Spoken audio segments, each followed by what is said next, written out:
In the previous video, we began talking about the normal curve, and I want to continue talking about it here, and I want to fill in these percentages we talked about.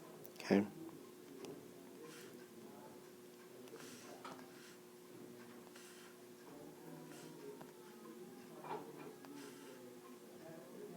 All right.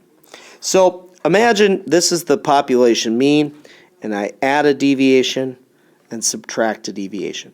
Now, as I said, inside one deviation, above and below, 68%, or if you want to think proportions, 0.68 falls within that one deviation of the mean. So I want to write this. I want to say there's 34 in each of these areas, right? There's 34% that's between the mean and one deviation above and one deviation below. So again, this is just half of 68% on either side because of symmetry. In the previous video, I said that within 2 standard deviations, 95% of observations will fall. Okay, so here's the calculation I want us to think of. We say, well, if I want to figure out what percent is left over, 95 minus the 68 divided by 2.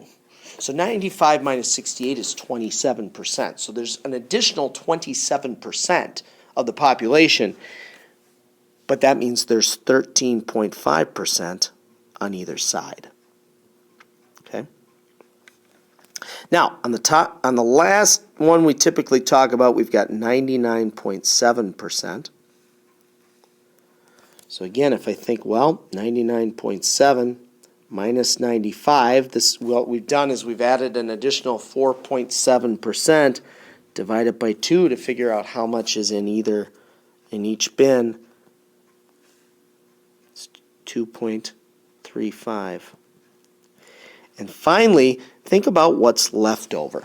Okay, if I've covered 99.5% of the data, that means that 0.3% is left, or 0.15 on either side.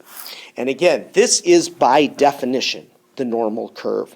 If these percentages, if you're close to these percentages, then you're approximately normal. If you're nowhere near it, then you can't say anything about normality. And that's why often when we talk about the AP exam and describing a distribution, we shy away from saying normal. We say mound-shaped or symmetric, because to say something is normal means you have actually gone to the work of checking these percentages. You've taken the data and verified that 68% or very close to that is within a standard deviation, 95 is within 2, and 99.7 within 3. So we don't want to ever say something is normal without verifying, and that's why on the AP exam, of course being timed, we really don't want to say anything about being normal. Okay? So let me show you an example of how we could use this. All right, the ACT is approximately normally distributed with a mean of 20 and a standard deviation of 5. I'm going to fill that in on this curve I already have filled out down here. This is 20, so standard deviation is 5. It just goes up by 5s like this. And it also goes down by 5s like this. Okay, so the first question says, what percentage of people got over 25? So here's 25. We just add up all of these percentages. So 13.5 plus 2.35 plus 0.15 is 16%. What percentage of people got less than 20? Well, here it might be a little bit easier to remember that this is symmetric, and here's 20, so it's 50%, half of the people. But if you added all of these up, you would definitely get 50%. Okay.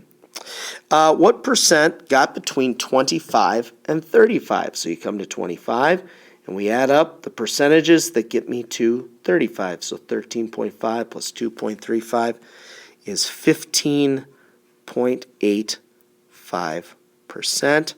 And what percent of people got more than 10? Well, we're going to come to 10 then. And we had a choice. You could either just notice this is 2.5 and say, well, it's 100% minus 2.5%. Or you could start at 10 and add them all up. Either way, you're going to get 97.5%. So a couple of things to just notice before we close this video. One, remember, being normal, a normal curve has these percentages. That is by definition what makes something normal. And in the previous video, we talked briefly about the Galton board and how that kind of worked, and those percentages seem to be true, and the shape feels very natural. But to be really normal, these percentages need to hold true, okay?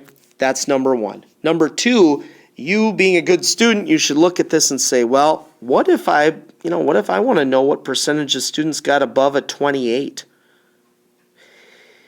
You don't have the ability to do that. But remember, we have a measurement, since everything here is, 1 standard deviation away, 2 standard deviations away, we have a measurement that puts everything into a standardized framework by standard deviation. And that is the Z statistic. That is what we will deal with when we want to know about numbers or percentages that do not lie exact deviations away. And we'll deal with that in the next video.